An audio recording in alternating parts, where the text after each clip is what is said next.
নমস্কার বন্ধুরা, আমি সুইটি। তো অনেক দিন পর চলে এসেছি ছোট্ট একটা মিনি ভ্লগ নিয়ে। তো এখন হচ্ছে সন্ধেবেলা মানেই তো সবারই কিছু না কিছু খেতে মন চায়। তো আমারও মন গেল, আর বাড়িতে ছিল মানে সব রকম সবজিই বলতে গেলে ছিল। তো সেই জন্য ভেবে নিলাম যে চলো চাউমিন বানিয়ে নেওয়া যাক। তো আমি সমস্ত রকম সবজিগুলোকে কেটে নিয়েছি, আর এই যে এখানে আমি ডিমটাকে আগে ভেজে নিচ্ছি, ছোটো ছোটো করে ভাজা করব ডিমটা। তো এই দেখো আমার কিন্তু ডিম ভাজা হয়ে গেছে।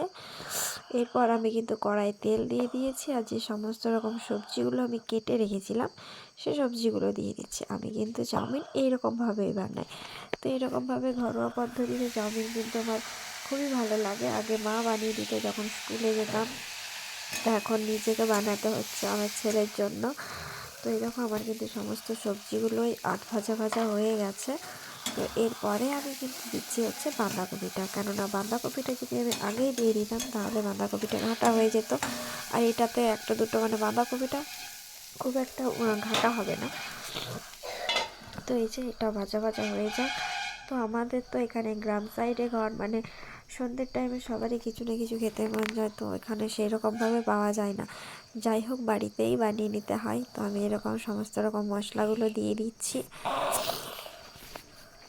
আর এরকমভাবে চাউমিন করলে কিন্তু বেশ ভালো লাগে। আর শীতকালে চাউমিনটা কিন্তু একটা আলাদা রকমই লাগে, যেহেতু সমস্ত রকম সবজি থাকে।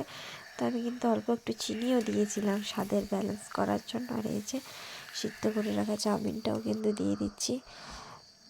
এরপর নাড়াচাড়া করে চাউমিনটা একটু ভেজে নিলেই রেডি হয়ে যাবে। ডিমটা দিয়ে ভালো করে নেড়ে চেড়ে নামিয়ে নিলেই আমাদের ডিমটাও আমি কিন্তু চাউমিন দিয়ে দিই।